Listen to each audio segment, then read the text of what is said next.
Well, welcome, ladies and gentlemen, to the QCast, and I wanted to bring you up to speed on a bunch of stuff that's happening. First of all, on my alerts section of my website is where I post all the most pertinent data. I recently posted an alert from a banker, actually a chief information officer in a major financial firm. By the way, I've known this gentleman who sends me stuff periodically over the years. And I just want to start out by saying there's a difference between people in the know and what people think. I want to know what people know, not what they think, based on the first statement out of their mouth is, well, I think. So this alert is on my website, stevequayle.com, and it's the latest alert. And I want to talk about this because this is every day now. This becomes more apparent what's going on with the recent telling WikiLeaks on the intelligence agencies, with the Samsung TVs, with all electronic devices, with all backdoors. There is no safe encryption. I want you to know that. Maybe there is to the intelligence community themselves, but to the average guy, there is a backdoor on everything. So the only way that you're going to basically be able to escape this, if you want to stay with a digital footprint, is to unplug everything. That means the phone goes, the computer goes, the newer car goes, the television set goes, smart appliances, dumb appliances, everything that you have relied on that has a computer chip will have to go. Now, God may intervene on all of our behalves and shut the grid down at some point, and that takes care of that problem. But I want to read this alert to you, and then I'm going to comment on it, because this is from someone who's in the know. I got a response from a woman who said she passed it off somebody, not to be contentious, and I don't take it that way, but he said, well, I don't know why they'd want to crash the bond markets. Well, it's obvious to me, sir, if you see this alert and this QCast, you don't know. That's not to challenge you either. But listen, there's the people that know and there's the people that always want to think they know. And I'm going to go over this from someone who knows. Banks set to go cashless, going to crash the bond market. One of the most important heads up financially I have ever posted on my website. And he said this. He said, Steve, that's how the original came to me. Steve, I work in IT at one of the highest technical positions in a major telecommunications firm. The only position higher than the one my colleagues or myself hold is the CIO position, Chief Information Officer. The testing is complete. Contractual discussions between banks and a big three-letter company, the one that helped to create the serial number generators for the Nazis, are underway. The details are more or less related to a typical service, but still blockchain technology will be used to track people, their payments, and enforce much higher taxes. Everything, by the way, ladies and gentlemen, you think, do, and say will be in the electronic footprint, voice print, or mind print they took from you today. That's kind of a takeoff on Zager and Evans in the year 2525. If man is still alive, don't think so under the given circumstances. Now, here's what he said. He said, Steve, the testing is complete. Contractual discussions between banks and a big three-letter company are already done. Personally, all my assets are outside the banking system. I work with banks daily and have hundreds of clients, so obviously I have some experience to back up my decision. A second note about bank warnings. The European Central Bank has put out recent warnings about the volatility in the foreign exchange markets and the bond markets. I believe this is a face-saving move, so when big losses come, they will say, we told you so. Working with the Federal Reserve on a technical project, they are clueless. They have no plans and make decisions that make no sense. Typically, organizations run from the top down, so I wouldn't be surprised if the heads of the feds are the same. Hard to say if they are malicious or just brain dead. Here are his recommendations as an insider's insider. Know that all your transactions can be tracked and are shared between governments. Gold and silver are must. I have used it to pay my friends when I didn't want transactions showing up on my bank account. I literally got an email less than 2 hours ago. And by the way, Montana time, this is 2:43 Mountain Standard Time on Wednesday. Gold and silver are must. I've used it to pay friends when I didn't want transactions showing up on my bank account. I like Bitcoin. I know some people think this was created by the elite, but why create Bitcoin and leave it there while creating your own independent blockchain tech to back up fiat currency transactions? This tells me it's not elite controlled, at least not completely. And there is some anonymity there for privacy concerned people. By the way, ladies and gentlemen, I don't share that position. I'll tell you why in a minute. He said this: hold cash and small bills. Banks are moving towards a cashless society, no doubt. But there is a major opinion that they do not want to do away with smaller denominations, at least anytime soon. The European Central Bank has new banknote issuance up into 2018 and have the project teams to back up the news. I keep personally stacks of 5s, 10s, and 20s. From what we've seen in the recent past, now here's what he says, okay? From what we've seen in the recent past, it is always a larger denomination, like $100 or whatever, that are banned overnight. By the way, the United States used to have $10,000 bills, $1,000 bills, and $500 bills, which disappeared for this very same reason. The rest of the methods I know about are either illegal or make you look like a criminal. Some are legal depending upon where you set them up and where the moves are made. So I'd suggest people look into that. But here's what he says, and this is really important. Hold more assets outside the banking system. Things that have lasted throughout history and are not always considered financial investments. Food and farmland. Fine wine. He must be a wine connoisseur. This kind of stuff is less than 1% of the world's supply and is rare. Very illiquid, but in most cases, not regulated by financial laws and not always subject to capital gains tax. Also very speculative. I doubt the average person knows, but, again, remember, the elite are steps ahead, years ahead, and since they are the ones manipulating everything, they're pre-positioning themselves decades ahead so that with all their trust, blind trust, all their financial information, and all their literal holdings of precious metals all over the world, they know what's coming, they're getting prepared. Having a trade network on your own, learning how to trade goods you can produce. This is how families survived the Soviet Union and the famines. And I might say this, during the Great Depression, and especially the Dust Bowl days, people that had farms, they suffered, ranches, they suffered too, but they fared generally much better than the general population. That was a permanent, if you will, during those times of the Great Depression. Most people were in transit, moving from point A to point B, where they might even have an opportunity to get a job. But the important thing for people to understand right now is that with the current revelations that have come out on what's called Weeping Angel, I have my own take on that. That's one of the Central Intelligence Agency's name. Now, let me share this. In the book of Enoch and in so many of the extra biblical writings and what I just mean is they're not in the official canon of Scripture, it talks about the Gregori, Gregori, in a permanent form and a permanent chant of weeping and basically interceding to God to forgive them for their sin. They want out of the position they're in. They want out of the place they're in.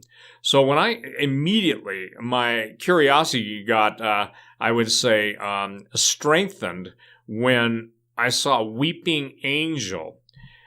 What is very difficult for people to embrace in this day and age, though they watch it incessantly on television, they watch it in the movies, they read it in their books, they play it in their games, is a supernatural element battling against a natural element, or good fallen angels versus bad fallen angels.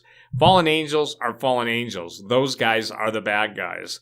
Fallen angels do not die. This is a critical point in order to go on further. Demons are the disembodied spirits of the giants who were slain. Now imagine, if you will, that literally we're approaching the time where those who were slain entities, so to speak, are going to be reanimated and the very evil hybrid spirit will come back into its home. The Epic of Gilgamesh. I can remember being on talk radio when the tomb of Gilgamesh was found. And I carried the story, it was on the BBC. And what was most profound to me is the state of the condition of the body. Now, having tracked giants, having tracked mummies, having tracked, ancient stuff all over the world, spoken to eyewitnesses, spoken to people in the military, in the intelligence, what's fascinating is the overwhelming desire to transform humanity into the Übermensch, Nietzsche's Superman, Hitler's Superman, the ideal Aryan warrior. So as we come to this time in history where almost all cards are in play, all the evil that has been prophesied is now beginning to unfold, I want to remind everybody, a little over 5 to 7 years ago, I believe I was given a message, and I believe God gave me that message, and I gave it as accurately as I received it. The exact words were from the Lord, and this is a matter of numerous talk radio shows. Before God would allow the Russians and Chinese to destroy the United States in a nuclear attack, he would reveal the sins of the leaders to the people and the people's sins before God. Now, when I said that, a lot of people couldn't embrace it. It was too far out of their, oh no, that's just crazy. That's just fear porn. That's just, oh no, you're just trying to scare us all, to sell precious metals or to sell food. I got nothing to sell you except to give you the truth. What you do with it is your business. But now we're entering in, and we are at the darkest times in history. We've got major political cover-ups on both the Democrats and Republicans' involvement in satanic ritual abuse, Satanism, cannibalism, on a level that's just literally off the charts, on occult practices, black magic, and every form of curse and conveyance of evil taking place before our eyes. So back to the statement. If you remember, ladies and gentlemen, that God is not only just, but he does judge nations in history and individuals in eternity. Sometimes individuals get judged, I guess, in the sense only that they die ahead of time. So when you are talking to someone about this, be on guard for the I think. The most important thing is I know. When you say that, you'll make the insecure, jealous, envious, spoiled brat claimants to Christianity just come undone at the seams.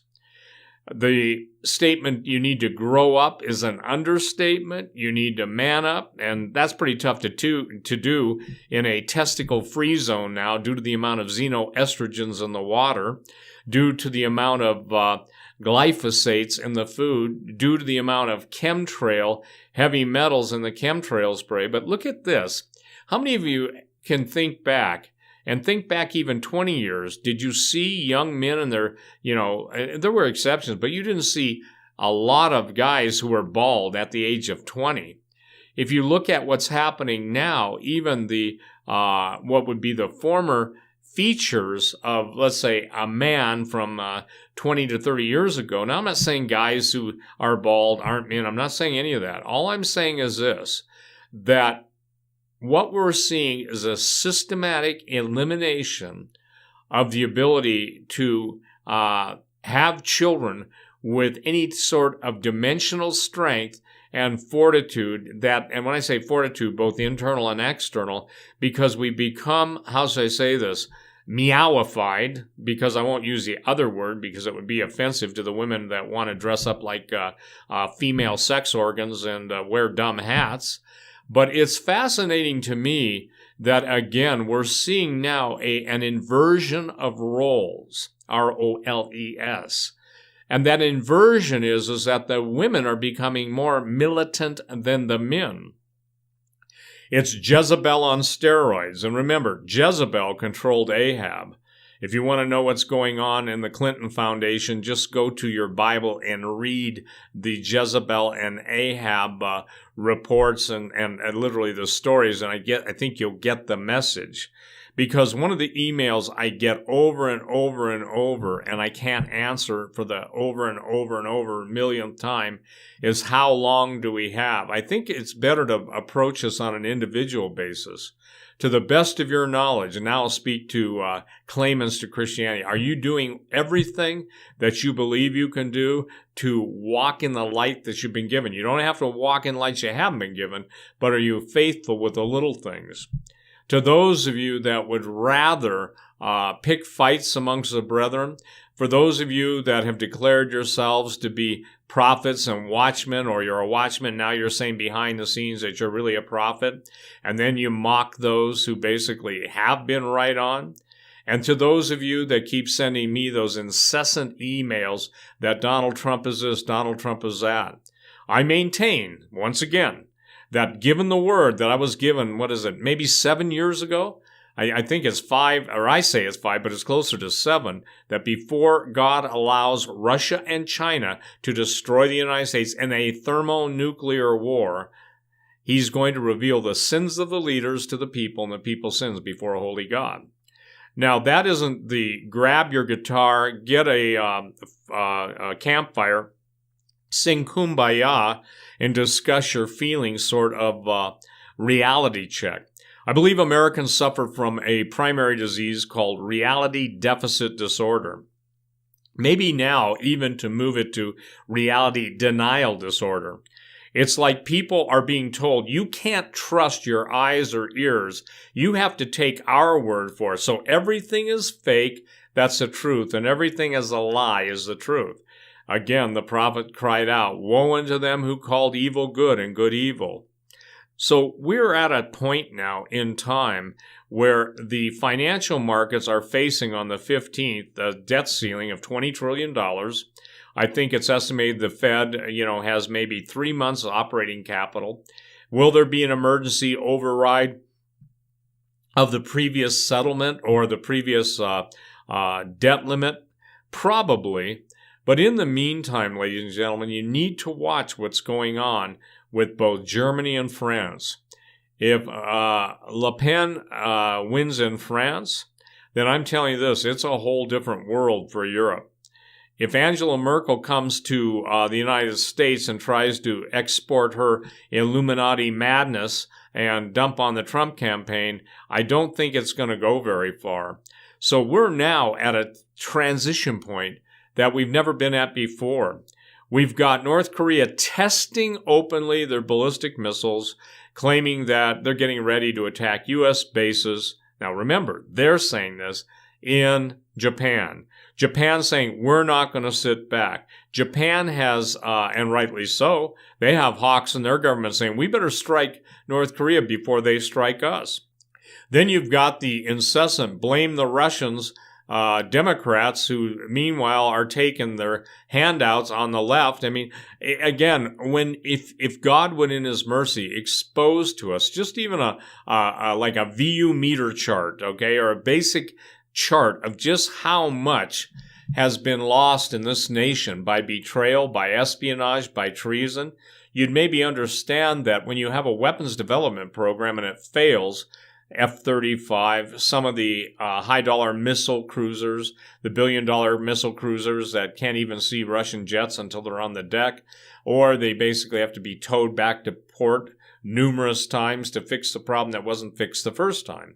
So we're at a point that I think is no other term I can use than a global flashpoint. Now, I was up really late last night. It's like I can't seem to just not post the latest stories. And I thank those of you who pray for me that I'll get more sleep. But right now I'm going on, maybe 4 hours of sleep. And again, it is Wednesday. Somebody said, well, you should get some sleep and then go back and do these. I am under the impression that time is no option. And saying that, we're out of time. I will have a special guest on with me on Doug Hagman's show this Friday for the first 2 hours. You will want to hear what he says about Antarctica. It's someone that hasn't been out on the talk show circuit. It's somebody that I basically respect, and he's gained the respect of the special operations community worldwide, warrior, highly decorated, all that stuff. The stuff that he's hearing from different people and places around the world are very, very disturbing. I asked him again, and you probably saw the note I posted on my alert, maybe the second or third one down, stevequayle.com on the alert, that a certain gentleman would contact another certain gentleman to give us an up-to-date briefing on what's going on in Antarctica. Well, my friend Harry Cooper at Shark Hunters International basically just put out, he was down in South America, that they're flying in defense contractors, they, meaning the military, by 1,000 people. And I don't know what they're doing, but I do know this, that the 2.5-mile anomaly that's under the water, according to top brass and according to those who know what's going on, is very ominous. And their exact words are, they're getting ready to play their hand, Steve. I don't know what that means, but I think it's going to be that we're facing almost insurmountable odds as a planetary population, that the aliens are here to save us, to help us, and if we know what's good for us, we will just yield to the aliens because they've been their brother's keepers for all this time. I also posted a story today on my website about the Catholic Church, once again talking about baptizing aliens. Now, what's wrong with that? First of all, Jesus Christ died for the offspring of Adam and Eve. This is why Jesus is called the second Adam. This is why Jesus referred to himself as the Son of Man. He sets himself apart from fallen angels. He even set apart the fact that he was the Son of God. He knew it, but he took on himself the nature of man. He humbled himself to come and redeem mankind. That's the thing that blew my mind when I got saved by listening to Hal Lindsey in 1972. The fact that God took my sin upon himself and punished himself for me, and all I have to do is, acknowledge that and ask Jesus to forgive me, and then obviously repent from my wicked ways, plural multiplied by 1,000. But one by one, God has been faithful, or 10 by 10, or 100 by 100, to wipe away even the remembrance of sin. So, ladies and gentlemen, we are actually seeing now the name of the Samsung TV and the intelligence agency's program, Weeping Angels. And I said on my little note, my SQ quotes, that Weeping Angels, I said this, fallen angels have been the ultimate voyeurs for eons. Now, they're not peeping Toms, but they're peeping fallen angels, because as watchers, they perceive the human race. And isn't it fascinating that the devil has reversal roles? Men want to become as gods. They want to live forever. They want to be masters of their own race. And yet a third of the angels want to live as men, have sex with earth women, produce giant offspring, and those were their kids. And ladies and gentlemen, once again, just to deal with it, Jesus said, in heaven they are neither given or taken in marriage, but are as the angels. That doesn't apply to fallen from heaven angels onto the earth.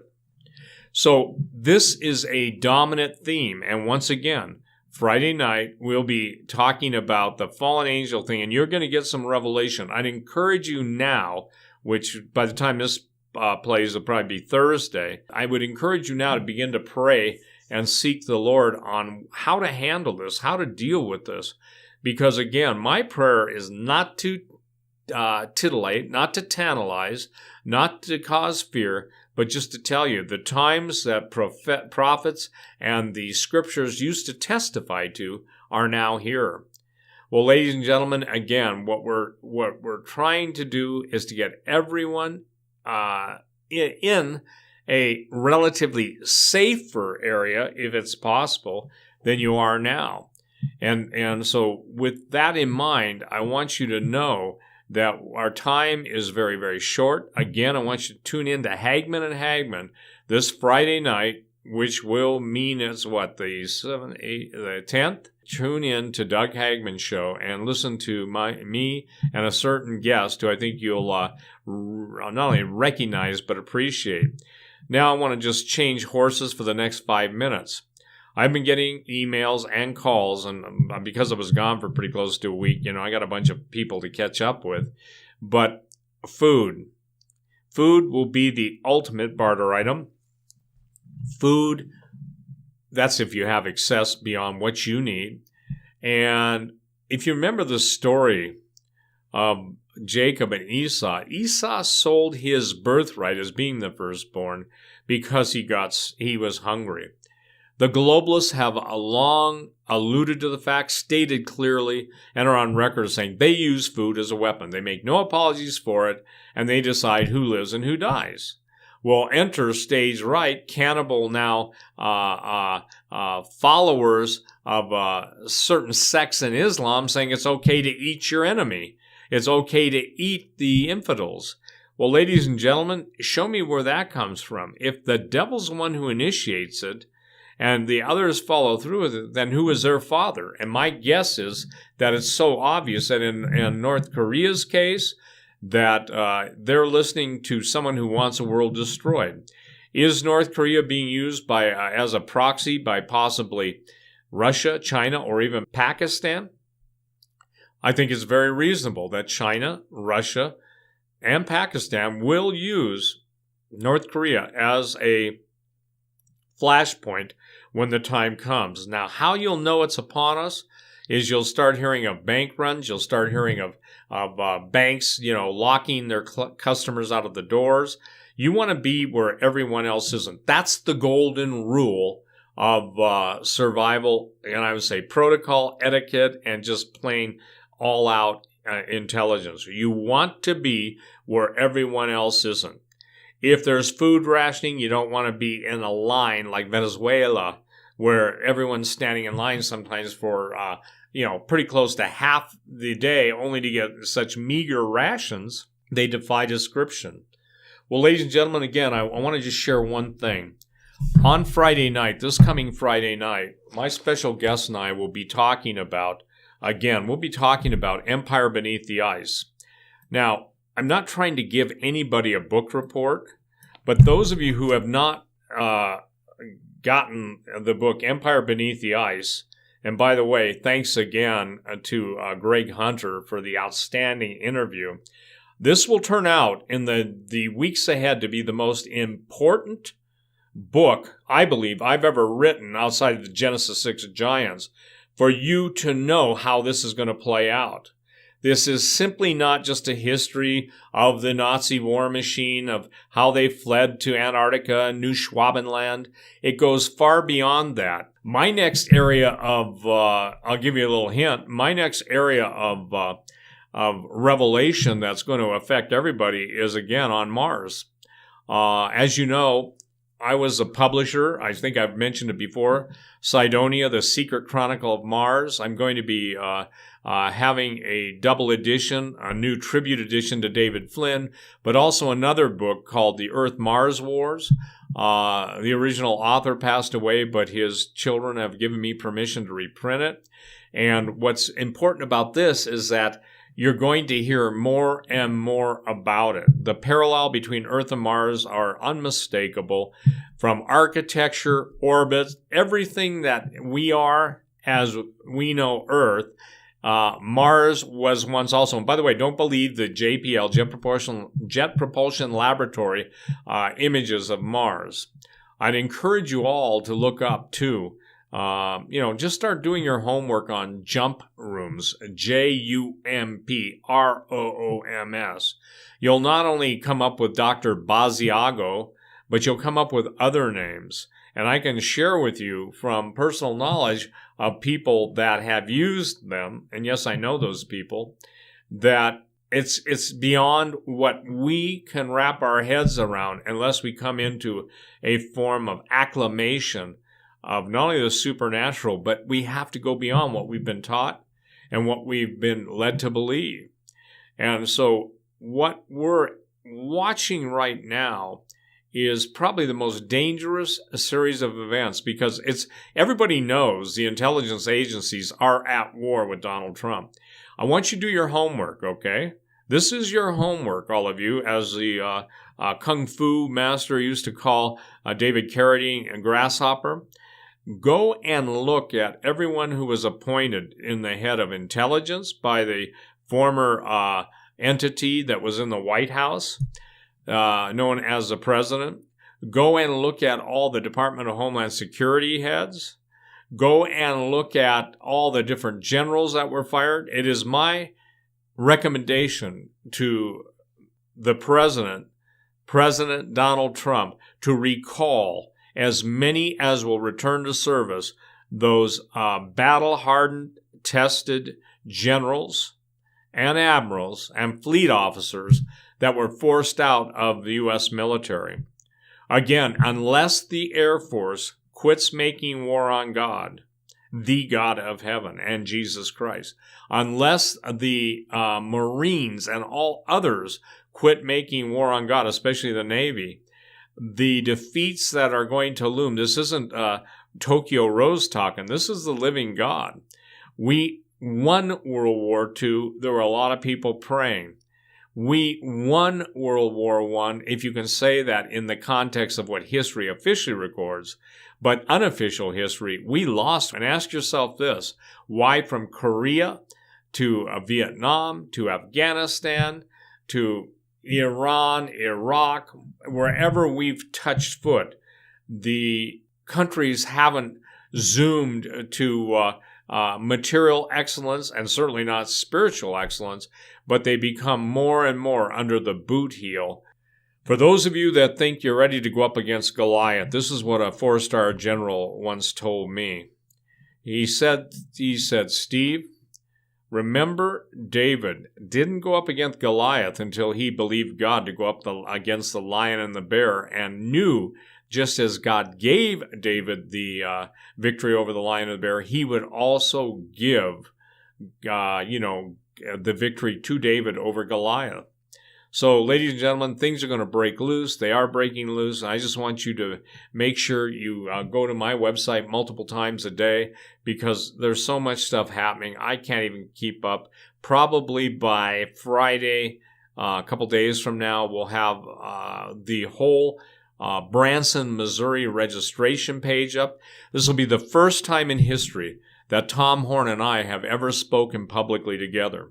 This will be the first time in history that you'll have L.A. Marzulli, you will have Tom Horn, you'll have myself, Timothy Alberino, Anselm P. Rambla, Dr. Michael Lake, and Derek Gilbert, and each one of us who's going to be a speaker there has our primary areas of research and influence.